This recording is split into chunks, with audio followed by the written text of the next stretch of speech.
रिश्ते चाहे सगे हो या सौतेले, अगर निभाने की चाहत हो तो इंसान खुशी खुशी हर रिश्ता निभा सकता है। मेरा बेटा बीमार था, मेरे पास उसकी दवाई के पैसे तक ना थे। मैंने बड़ी मुश्किल से किसी से 1,000 रुपये उधार लिए। मुझे उम्मीद थी कि वो मेरी मदद जरूर करेगी और पैसे लेकर मैं घर आ गई। मैंने पहले सोचा कि बच्चों को डॉक्टर के पास ले जाऊंगी, लेकिन फिर ख्याल आया कि खाली पेट दवाई असर नहीं करती, तो फिर खाली पेट दवाई खाने का कोई फायदा नहीं होगा। और मेरे पास वही 1,000 रुपये थे, जिसकी मुझे अपने बच्चों को खाना भी खिलाना था और उनकी दवाई का इंतजाम भी करना था। पहले बच्चों के खाने का सोचकर मैं बाजार गई, सब्जी वाले से सब्जी खरीदी। वही 1,000 रुपये मेरे पास थे और मैं डरते डरते मैंने उन पैसों में से 500 का नोट उसे दे दिया कि ना जाने कितनी महंगी सब्जी होगी। लेकिन उस सब्जी वाले ने मुझे 450 रुपये वापस कर दिए। जब घर आकर मैंने पैसे गिने तो मुझे लगा कि उससे गलती हो गई है, क्योंकि उसके पास बहुत भीड़ थी। मेरे दिल ने कहा कि वो बहुत गरीब आदमी है, वापस जाकर उसे पैसे दे दूं। लेकिन दिमाग ने कहा शायद ये भगवान की तरह से ही मदद है, पहले जाकर बच्चे की दवाई ले आती हूँ।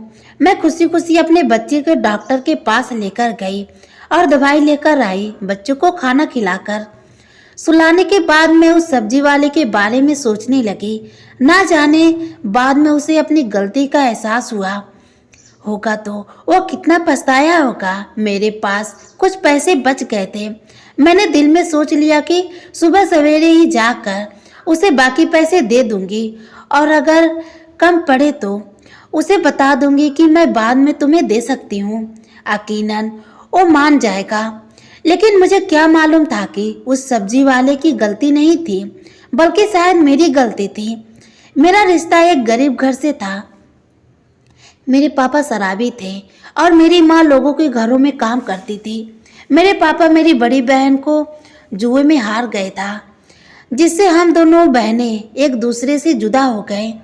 मैंने बड़ी कोशिश की कि मैं अपने पापा की बुरी नज़र से बच सकूं, लेकिन होनी को कोई टाल नहीं सकता। आखिरकार जब मैं 16 साल की हुई तो मुझे भी मेरे पापा जुए में हार गए और फिर भी शादी होकर अपने पापा जैसे ही एक शख्स के घर में आ गई।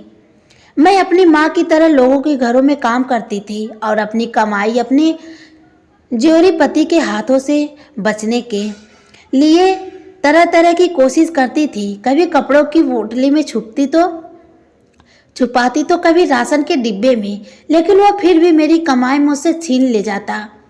मेरे 3 बच्चे थे और मुझे खुशी इस बात की थी कि भगवान ने मुझे तीनों बेटे दिए थे। कोई बेटी नहीं थी जिसको उसका बाप मेरी तरह बेच देता। इसी तरह समय गुजरता रहा और मेरी जिंदगी यूं ही चलती रही। कभी हफ्ते बाद मेरे पति को मेरे घर की याद आती तो वो घर आ जाता है और जो भी कीमती सामान नजर आता है उसे उठाकर बेच देता है। अगर उसे कुछ भी नहीं मिलता तो वो मेरे साथ मारपीट करने लगता है और अगर मेरे बच्चे मुझे बचाने की कोशिश करते हैं तो वो बच्चों को भी मारने लगता है।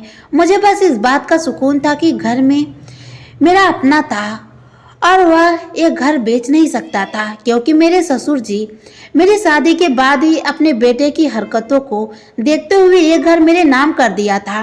उन्होंने अपने जीते जी एक काम बहुत अच्छा किया। कम से कम मेरे बच्चों के सिर पर छत तो है जो उनका बाप छीन नहीं सकता। मेरे आसपास के घरों में जो औरतें थीं वो भी मेरे जैसे थी, मेहनत करती और अपने बच्चों का पेट पालती थी। आज छोटे बच्चों की बीमारी की वजह से मैंने एक ईमानदार इंसान का हक मार लिया था और यह चीज़ मुझे चैन नहीं लेने देती थी। कुछ दिन बाद जब बेटे की तबीयत कुछ बेहतर हुई और मुझे तनख्वाह मिल गई तो मैंने सोचा मुझे उस सब्जी वाले का उधार चुका कर देना चाहिए। मुझे कुछ सब्जी भी चाहिए थी, इसलिए मैं दोबारा बाजार गई। उस सब्जी वाले ने मुझे देखकर भी अनदेखा कर दिया और बाकी ग्राहकों को सामान देने लगा। मुझे उनके रवैये पर बहुत हैरत हुई कि शायद वह इसलिए मुझे देखकर अनदेखा कर रहा है कि सबसे निपट के मुझसे बात करेगा। खैर मुझे तो उसके पिछले पैसे भी देने थे, लेकिन मैं पैसे देने की वजह से ही इस सब्जी वाले के पास आई थी, इसलिए मैं चुपचाप खड़ी रही।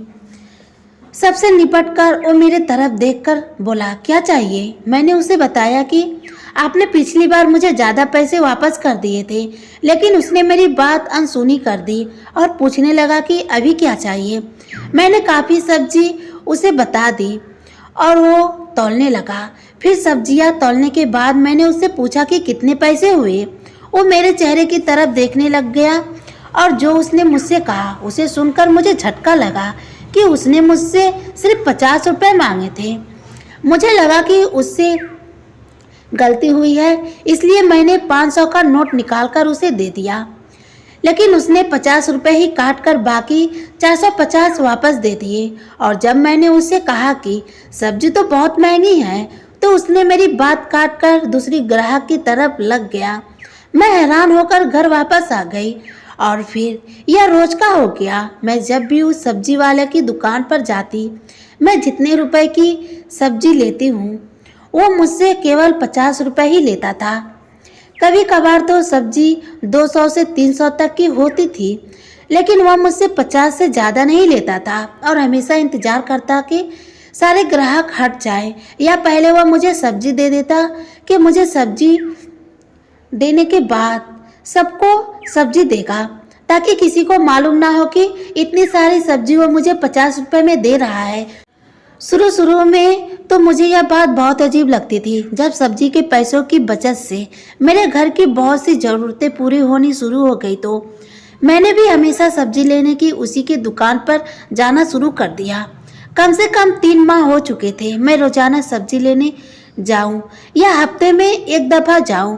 मैं जब भी जाती वो मुझसे 50 रुपये ही लेता था और अच्छी वाली सब्जी निकाल कर दे देता। मैंने अपने आसपास मौजूद किसी को भी इस बारे में नहीं बताया था, क्योंकि वह किसी को भी यह सब्जी कम पैसों में नहीं देता था और मैं कोशिश करती कि बार बार इसके पास ना जाऊं। लेकिन उसके सब्जी के बचे हुए पैसों से मैंने अपनी बहुत सी ज़रूरतें पूरी करना शुरू कर दी थी और मैंने अपने एक बेटे को सरकारी स्कूल में भी पढ़ाने के लिए डाल दिया था। इसलिए मुझे इससे ही सब्जी लेने पड़ते थे, क्योंकि किसी और दुकान से लेने में मुझे सारे पैसे देने पड़ते, जो कि मैं नहीं दे सकती थी। मैं हमेशा यह सोचकर जाती कि इससे ज़रूर पूछूंगी कि 50 रुपये का क्या मामला है और वह मुझे यह सब्जी इतने कम पैसों में क्यों देता है। लेकिन उसके लिए ज़रूरी था उसकी दुकान पर कोई ग्राहक ना हो। लेकिन जब भी जाती इसके दुकान पर ग्राहक होते, कभी मेरे सब्जी खरीदने के दौरान आ जाते तो कभी पहले से मौजूद होते। मुझे इससे बात करने का मौका नहीं मिलता था। इस सारे मामले में उसका कोई गलत मकसद होता तो मैं औरत थी, मुझे अंदाजा हो जाता उसकी नीयत का, लेकिन उसका ऐसा कोई इरादा नहीं था, क्योंकि वो मुझे नज़र उठाकर भी नहीं देखता था, बल्कि वह किसी औरत के नज़र भर कर भी नहीं देखता था।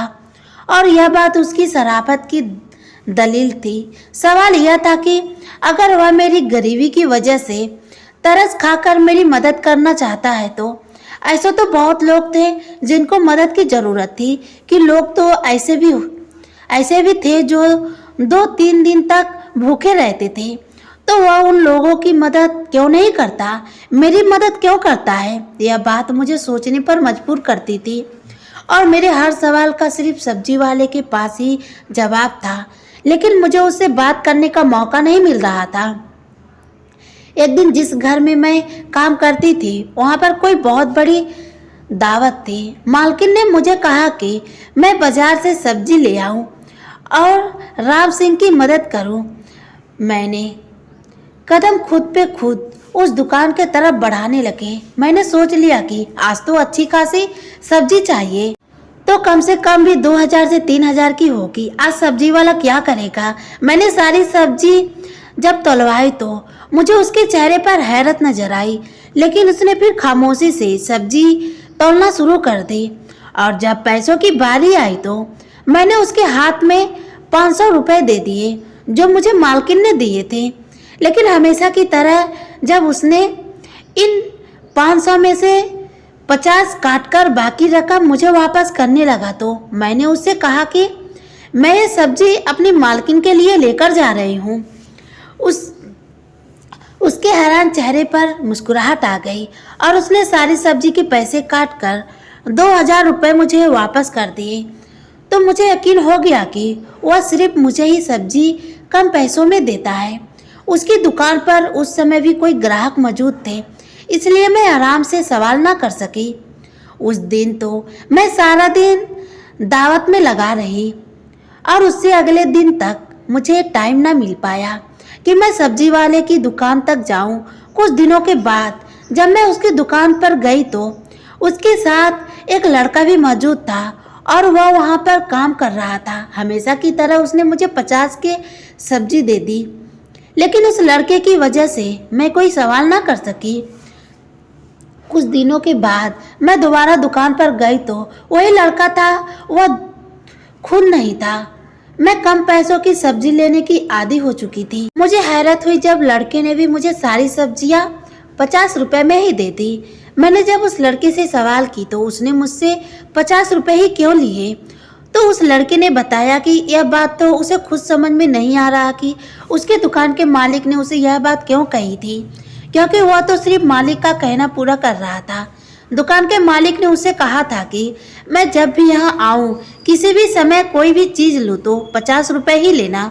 मैंने आज भी सब्जी ली, उसकी कीमत 300 जितनी है, लेकिन उसने मुझसे 50 रुपए ही लिए। मैंने उससे पूछा कि तुम्हारा मालिक कब आएगा, तो इस पर उसने कोई जवाब नहीं दिया। अब तो मैं और भी ज़्यादा हैरत में पड़ गई थी और मुझे अपने सवालों के जवाब भी चाहिए थे। अब तो मुझे यह बात नामुमकिन सी लगने लगी, और क्योंकि अब अक्सर दुकान पर वो लड़का हुआ करता था और वो सब्जी वाला खुद नहीं होता था। सब्जी तो मुझे वैसे ही मिल रही थी और अच्छी मिल रही थी, लेकिन मुझे मेरे सवालों के जवाब नहीं मिल रहे थे। उन दिनों ये हुआ था कि मेरे दोनों बेटे स्कूल जाना शुरू हो गए थे और मुझे अच्छी भविष्य की उम्मीद नजर आ रही थी, और यह सब उन कम कीमत सब्जी की वजह से ही मुमकिन हुआ था, क्योंकि उससे पहले तो मैं सिर्फ बच्चों के 2 वक्त की रोटी पूरा करने के लिए सोचती रहती थी। लेकिन जब मेरे पास बचत के कुछ पैसे आना शुरू हुए तो मैंने उनकी पढ़ाई के लिए भी सोचनी शुरू कर दिया था। अब मुझे कुछ उम्मीद नज़र आ रही थी कि मेरे बच्चे पढ़ लिख कर किसी मुकाम पर पहुंच जाएंगे और शायद मेरी जिल्लत भरी जिंदगी अब खत्म हो जाएगी। जब यह सिलसिला चल पड़ा तो मैं ज़्यादा पढ़ी लिखी तो नहीं थी, लेकिन हिंदी किसी हद तक पढ़ लेती थी। इसलिए अपने तरीके से मैंने सब्जी का हिसाब लिखना शुरू कर दिया, और वह इसलिए कि मेरे दिल में यही ख्याल था कि कभी जिंदगी में मेरे पास इतने पैसे हुए होते तो सब्जी वाले का सारा उधार एक बार में ही चुका दूंगी। सब्जी वाले का ये राज मैंने अपने बच्चों को भी नहीं बताया था, क्योंकि बच्चे बात करते हुए अगर अपने दोस्तों से कह देते तो मेरे लिए मुश्किलें खड़ी हो जाती, क्योंकि सबसे पहली बात मेरे किरदार पर आ जाती। और मैं गरीब जरूर थी, लेकिन बदकिरदार नहीं थी। लेकिन यह बात तो कोई नहीं समझता, और सब मुझसे सवाल करने लगते कि वो इतने कम पैसों में तुम्हें सब्जी क्यों देता था। इस सब मामले को लगभग 7 से 8 महीने हो चुके थे और अभी तक मैं उस बंदे से सवाल नहीं कर सकी थी। और आखिरकार एक दिन मुझे मौका मिल ही गया। मैं शाम को देर से काम पर आ रही थी, इसलिए सब्जी लेने देर से गई। उस वक्त दुकान पर सब्जी वाला खुद था, वो दूसरा लड़का आज नहीं था और कोई ग्राहक भी नहीं था। मैंने जाते के साथ उससे सवाल कर लिया कि तुम ये सब्जी 50 रुपए में ही क्यों देते हो, और उसकी वजह क्या है कि तुम मेरी इस तरह से मदद करते हो। तो उसने मुझसे कहा कि मुझे सिर्फ यह बताओ कि क्या इस वजह से तुम्हारी किसी तरह की मदद हो सकती है। तो मैंने उसे बताया कि मैंने अपने दोनों बच्चों को स्कूल में एडमिशन करा दिया है और घर की बहुत सी छोटी मोटी चीज़ें मैंने ले ली है जो पति की नज़र से बचा कर रखी है। उसने कहा कि मैं यह चाहता था कि तुम्हारी मदद हो जाए। आज तक मैंने तुम्हारी तरफ गलत नज़र से नहीं देखा और यह बात तुम भी जानती हो।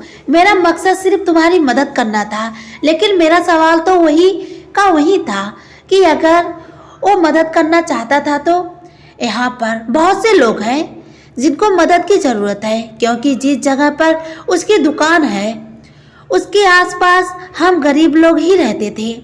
वह तो सभी गरीब थे, वो मेरी ही मदद क्यों करता है? जब मैंने यह सवाल उससे किया तो वो घबराकर रोकर कहने लगा कि आपके सवाल का जवाब तो मेरे पास है, लेकिन मैं देना नहीं चाहता। मैंने जब उससे जीत की तो वो मेरे सवाल का जवाब दिया मैं उससे सब्जी नहीं खरीदूंगी।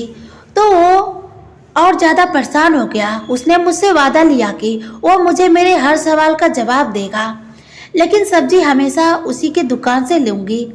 मैंने उससे वादा कर लिया तो उसने कहा कि कल शाम के बाद मैं उसके घर आ जाऊं, मुझे मेरे हर सवाल का जवाब देगा। लेकिन मैं उसके घर नहीं जाना चाहती थी। उसने जल्दी जल्दी मुझे अपने घर का पता बताया और मैं उस घर के आने से इनकार करने ही वाली थी कि मुझे सारे सवालों के जवाब इधर ही दे दे। लेकिन उस वक्त दुकान पर एक और आदमी आ गया और वह मुझे खामोश होना पड़ा। मैंने उस समय वो सब्जियां उठाई और घर आ गई, लेकिन अब मेरी सारी रात इसी फिक्र में गुजरी, आखिर उसने मुझे बुलाया क्यों है, और वह भी शाम के बाद। और अगर मैं नहीं गई तो शायद सारी उम्र जवाब ना ले सकूंगी, और अगर चली गई तो मेरे साथ वो ना जाने क्या कर दे, क्योंकि मैं मर्द का क्या भरोसा। मेरी जिंदगी में आने वाले तो सारे मर्द ऐसे ही मिले थे, सिर्फ ये सब्जी वाला कुछ ठीक लगता था। लेकिन इसने मुझे अकेले अपने घर क्यों बुलाया? सारी रात सोचने के बाद मैंने फैसला किया कि मुझे एक बार तो जाना ही चाहिए, और ना ही मैं इतनी कमज़ोर हूँ कि अगर मेरे साथ कुछ गलत करने की कोशिश करेगा तो मैं खुद को बचा नहीं सकूँ। अब मुझे वो बेसब्री से शाम का इंतजार था। मैं जल्दी काम से वापस आ गई और छोटे बेटे को अपने दोनों बेटियों के पास छोड़कर और उनको सख्ती से समझाकर घर से बाहर मत जाना, मैं थोड़ी देर में ही आ जाऊंगी, एक ज़रूरी काम से जा रही हूँ। मैंने अपने कुत्ते के अंदर एक छोटी सी बड़ी छिपाई और घर के तरफ चल दी, और छड़ी मैंने इसलिए रखी कि मुसीबत के काम आ सके अगर ज़रूरी पड़े तो। जैसे जैसे मेरे कदम उसके घर की तरफ बढ़ रहे थे वैसे वैसे मेरे धड़कनें बढ़ रही थी। उसके घर के दरवाजे पर पहुंचकर एक बार तो दिल ने कहा कि पलट जाओ, जो जैसा चल रहा है वैसे चलने दो। मुझे क्या ज़रूरत है सवाल करने की? मेरी तो ज़रूरत पूरी हो रही है और मेरे बच्चों को खाना मिल रहा है, अच्छी पढ़ाई हो रही है और मेरे घर की ज़रूरत पूरी हो रही है। मुझे इस राज को राजी रहने देना चाहिए, लेकिन मेरे अंदर की आत्मा मुझे चैन लेने नहीं दे रही थी और बार बार मेरे अंदर यह बात आती कि एक बार अंदर जाना चाहिए। उसके बाद मैंने दरवाज़ा खटखटाया। दरवाज़ा खटखटाने के बाद मेरे दिल और तेज धड़कने लगा और मुझे यहाँ आने का फैसला गलत लगने लगा। उससे पहले कि मैं यहाँ से पलट जाती, दरवाज़ा खुल गया और मुझे दरवाजे पर सब्जी वाले की सूरत नजर आई। मुझे दरवाजे पर खड़ा देखकर उसके चेहरे पर मुस्कुराहट नजर आने लगी और उसने मुझे अंदर आने के लिए कहा। अब जब यहाँ तक आ ही गई थी तो आगे भी मुझे हिम्मत करना ही था। मैंने डरते डरते घर के अंदर कदम रखा और बाजू के अंदर छुपी हुई छड़ी पर अपनी पकड़ बना ली। जब मैंने अंदर कदम बढ़ाए, अंदर आते ही उसने तुरंत लाइट जला दी और रोशनी होते ही जिस चीज़ पर मेरी नज़र पड़ी तो मैं चौंक गई। मुझे यूं ही लगा कि जैसे कमरे की छत मेरे सर पर आ गई हो। जब मेरे पति के हाथों मुझे मेरे माता पिता ने बेचा था, उसके बाद से मैंने अपने माता पिता से कोई संबंध नहीं था। मुझे नहीं पता था कि मेरे बहन या माता पिता किस हाल में हैं, और मैंने तो समझ लिया था कि वो मेरे लिए मर चुके हैं और कभी भूलकर भी उनके बारे में नहीं सोचा था। कभी माँ जी का ख्याल आता था, लेकिन शादी के 3 वर्ष बाद ही मेरी माता पिताजी को भी मेरे पिताजी किसी जगह जुए में हार गए थे और उसके बाद का कुछ पता नहीं कि उन सबको मरा हुआ मानने के बाद मैंने तो कभी सोचा भी नहीं था कि उसने सामने होगा। स्टोर के बिस्तर पर मुझे अपने पिताजी लेटे नजर आए और मुझे उसे देखकर और ज़्यादा नफरत का एहसास हुआ कि हम लोग जिस हाल में भी हैं सिर्फ और सिर्फ उसी आदमी के वजह से है। लेकिन उनकी हालत इतनी खराब थी कि उससे तो नफरत भी नहीं कर पा रही थी। मेरे पीछे मौजूद सब्जी वाले ने मुझे कहा कि आपने इनको पहचाना। मेरी तो जबान बंद हो चुकी थी, मैं क्या जवाब देती। मेरी हालात देखकर उसने कहा कि ये आदमी आपके पिताजी हैं, सिर्फ आपके नहीं बल्कि मेरे भी, मैं आपका भाई हूँ। और यह सुनकर मुझे तो आश्चर्य हुआ और बहुत बड़ा झटका लगा। ऐसा कैसे हो सकता है? ये आदमी मेरा भाई कैसे हो सकता है? क्योंकि हम तो सिर्फ 2 ही बहनें थी। मुझे तो लगता था कि आज बिजली गिरने का बाद और इतने सारे झटके के सहे भी नहीं पा रही थी। मैं आगे बढ़ी और मेरे पिताजी के हालात देखी तो मेरी आंखों से आंसू आ गए। उनको फालिज का अटैक हुआ था और वो जुबान से बोल भी नहीं पा रहे थे, हाथ भी नहीं हिला सकते थे, सिर्फ मुझे देखकर रो रहे थे। मैंने उस सब्जी वाले से जो मेरा भाई था उससे पूछा कि ये सब क्या है, तो मेरे भाई कैसे हो सकते हो? हम तो 2 ही बहनें थी और फिर ये तुम्हारे पास कैसे? उसने बताया कि मेरी विवाह के 1 वर्ष बाद ही मेरी माताजी को ये एक जुए में हार गए थे। लेकिन मुझे जुए में हारने से पहले इन्होंने खुद एक औरत को जुए में जीता था, जिसे वो अपने घर तो ना लेकर आए थे, एक और जगह रखा था। सब्जी वाला उस औरत से मेरा भाई था, उसको जन्म देते हुए वो औरत मर गई। और भगवान का करिश्मा तो देखो, जिसकी वो बहन थी उसी के हाथों मेरी माताजी का दोबारा विवाह हुआ। मेरी माँ ने ही उसकी परवरिश की है और अच्छे बुरे की समझ दी है। जब वो कुछ समझदार हुआ तो उन्होंने उसको सारी बात बताई ताकि ये भी अपने पिता की सूरत पर ना जाए। और 3 साल पहले ही हमारी माँ का देहांत हो चुका है। और जब यह कुछ बड़ा हुआ तो उसने अपनी बहन की जानकारी लेने की कोशिश की। पता चला कि वो तो शादी के बाद ही बच्चे को जन्म देते हुए मर गई थी और उसके साथ उसका बच्चा भी मर गया था। अब इस दुनिया में उसके रिश्तेदार थे, एक बहन और एक पिता। उसने हम दोनों के बारे में जानकारी हासिल करने की कोशिश की और उसके साथ ही पढ़ाई ना करने की वजह से वो कोई नौकरी भी नहीं कर सकता था, इसलिए सब्जी का ठेला लगाना शुरू कर दिया। वो मेहनत से दिल लगाकर काम करता था और उसकी इज्जत भी बहुत थी। समाज में एक ही दिन उसको पिताजी मिले और जिस हालात में वो मिले उससे उस पर तरस आ गया और वो अपने घर ले आया। और अब पिता की खिदमत के लिए उसने दुकान पर लड़का रखा हुआ था, जो कि उससे बोला भी नहीं जा सकता और ना ही कुछ कहा जा सकता है। और मेरे बारे में उसने जानकारी हासिल की। मेरे बारे में जानकर उन्हें बहुत दुख हुआ, इसलिए अपने हिसाब से मेरी पूरी मदद करने की कोशिश की। और वो 50 रुपये में इसलिए ले लेता था कि मेरी खुददारी को चोट ना पहुँचे। अगर वो मुझे फ्री में सब्जी देता तो शायद मैं अगले दिन उसकी दुकान पर ना जाती, क्योंकि शुरू में ही सोचती थी कि वो गलती से उसे ज़्यादा पैसे वापस कर रहा है। लेकिन जब उन पैसों से मेरे घर की ज़रूरत पूरी होनी शुरू हुई तो मैं खुद ही उसकी दुकान की तरफ जाने लगी और जानकर मेरे किसी सवाल का जवाब नहीं देता था। और यह गरीबी भाई की अपनी गरीबी बहन के लिए मदद की कोशिश की थी। यह सब सुनकर मेरी आंखों से आंसू छलक पड़े और मैंने भगवान का धन्यवाद किया कि भगवान ने मुझे अगर पति और पिता की सूरत में अच्छे इंसान नहीं दिए तो भाई की सूरत में अच्छा इंसान दे दिया। और दिल ही दिल में सोच रही थी कि मैं अपने तीनों बेटों को सही रास्ते पे चलाऊंगी, पढ़ाई के साथ साथ उनकी परवरिश भी अच्छी करूंगी। इससे पहले मैंने उसकी परवरिश पर ज़्यादा ध्यान नहीं दिया था और उसके साथ ही मैंने खुले दिल से अपने पिता के मुआफ कर दिया, क्योंकि उसने जो हमारे साथ किया था उसकी सज़ा उनसे ज़िंदगी में मिल चुकी थी और नर्क में भगवान उससे हिसाब लेगा। और अपनी माँ की तरफ से उस आदमी को मुआफ कर दिया और अपने भाई से वादा किया कि मैं आती जाती रहूंगी और इस पिताजी का ध्यान रखूंगी। जब मेरे पति के बारे में मेरे भाई ने बताया कि इसको बड़ी मुश्किल से कुछ लोगों के जरिए उसने शराब छुड़वाने वाले विभाग में एडमिशन करा दिया है और वह जल्द ही एक अच्छे इंसान की सूरत में आपके सामने आएंगे, तो मुझे लफ्ज नहीं मिल रहे थे जिनके जरिए मैं अपने भाई का धन्यवाद अदा कर सकूं, जो मेरी माँ का बेटा भी नहीं था लेकिन सिर्फ माँ की परवरिश का हक अदा करने के लिए अपनी तरफ से मेरी पूरी मदद करने की कोशिश कर रहा था।